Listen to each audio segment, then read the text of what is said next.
Hi, boys and girls. We're going to start on page 221 today, and the one and only Ivan. Remember to follow along as I read. Remember that will help our fluency, it will get you familiar with new words, and it will help you appreciate the beauty of the author's writing.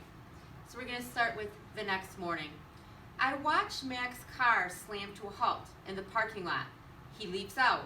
He stares at the billboard. His jaw is open. He doesn't move for a long time.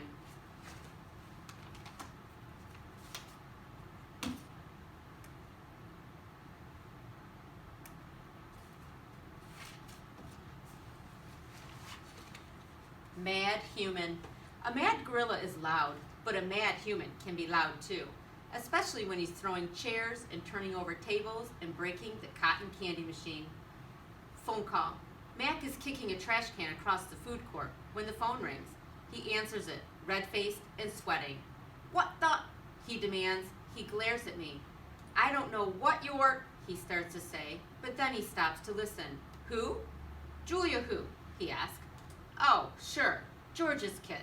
She's the one who called you. More talking. With the phone close to his ear, Mac comes closer to my cage, eyeing me suspiciously. Yeah, he says. He paints. Sure.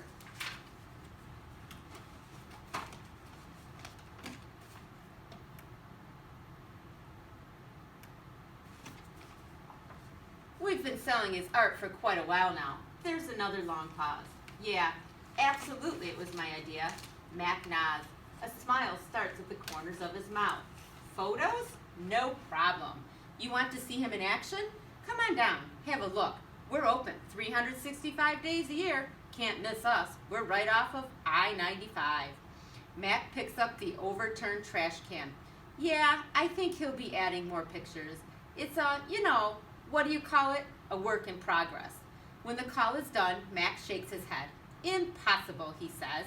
An hour later, a man with a camera comes to take my picture. He is from the local paper, the one Julia called. How about you take one of me with the elephant? Mac suggests. He drapes his arm around Ruby's back, grinning as the camera clicks. Perfect, the man says. Perfect, Mac agrees. Okay, returning to page 226.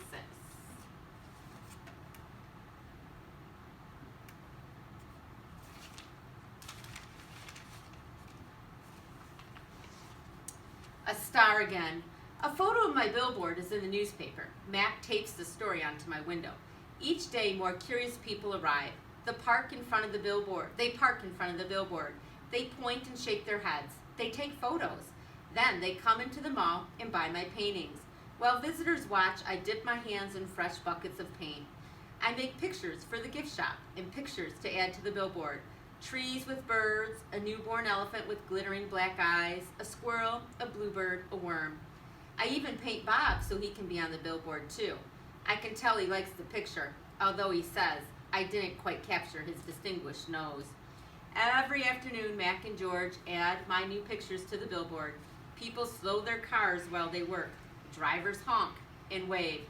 My gift shop pictures now cost $65 with frame.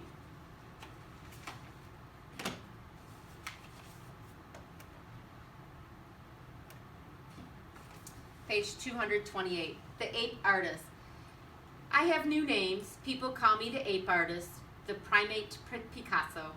I have visitors from morning till night, and so does Ruby, but nothing's changed for her.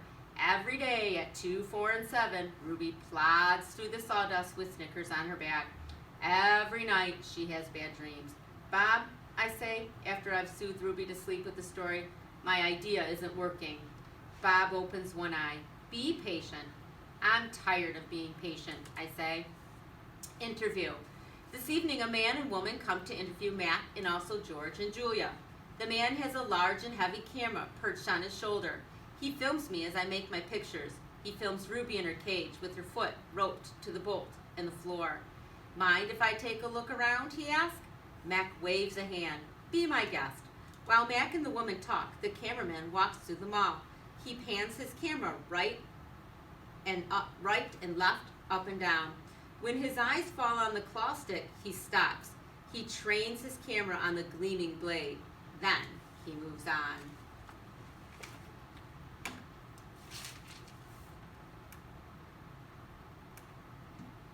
The early news. Mac turns on the TV. We are on the early news at 5 o'clock. Bob says, "Don't let it go to my head." There we all are. Mac, Ruby, me, George and Julia, the billboard, the mall, the ring, and the claw stick. Boys and girls, stop here for a minute and make a prediction about what might happen with that claw stick. Okay, signs on sticks. In the morning, several people gather in the parking lot. They're carrying signs on sticks.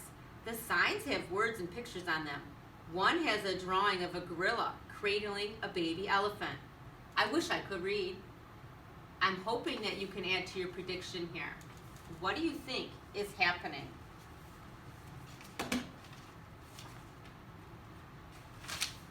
Okay, go to page 232. This page is called Protest. More people with signs came today. They want Ruby to be free. Some of them even want Mac to shut down the mall. If you read the signs, it says free for Ruby. Ivan and Ruby. Elephants are people too. Animals need love. We love animals. Ruby, Ruby. In the evening, George and Mac talk about them. Mac says they're protesting the wrong guy. He says they're going to ruin everything. He says, "Thanks for nothing, George." Mac stomps off. George, holding his mop, watches him leave. He rubs his eyes. He looks worried. "Dad," Julia says, looking up from her homework, "you know what my favorite sign was?" George says. "Which one?" "The one that said, 'Elephants are people too.'" George gives her a tired smile. He goes back to work. His mop moves across the empty food court like a giant brush, painting a picture no one will ever see.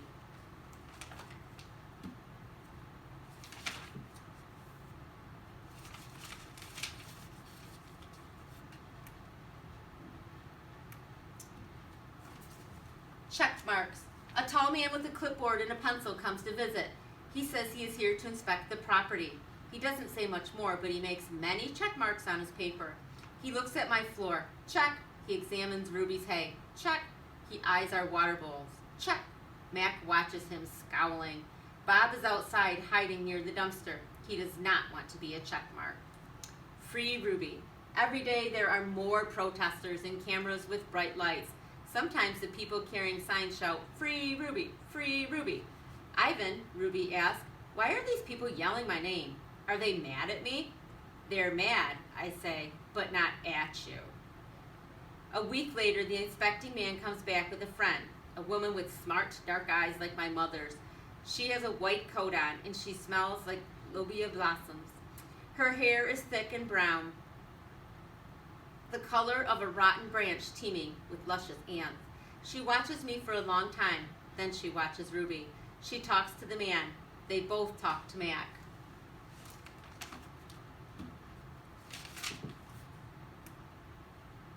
The man gives Mac a sheet of paper. Mac covers his face. He goes to his office and slams the door. What do you think the piece of paper said? Let's find out. New box. Something strange is happening. The white-coated woman is back with other humans. They place the large box in the center of the ring. It's Ruby size. And suddenly I know why the woman is here. She's here to take Ruby away. So you might have your empathy coming into play now. What kind of feelings do you think Ruby may be feeling? And how about Ivan? What type of feelings do you think he's feeling? And can you empathize with them?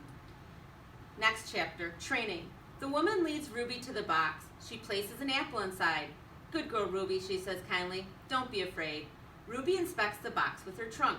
The woman makes a clicking sound with the little piece of metal she is holding in her hand. She gives Ruby a piece of carrot. Each time Ruby touches the box, she gets a click and a treat.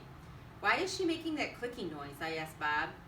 "They do that to dogs all the time," Bob says. I can tell he doesn't approve. It's called clicker training. They want Ruby to associate the noise with the treat. When she does something they want, they make that noise. Great job, Ruby, the woman says. You're a quick study. After many clicks and carrots, she takes Ruby back to her cage.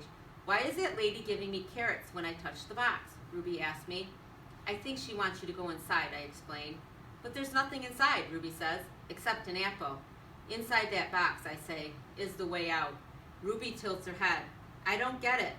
See the picture of the red giraffe on the box? I think the lady is from the zoo, Ruby. I think she's getting ready to take you there. I wait for Ruby to trumpet with joy, but instead,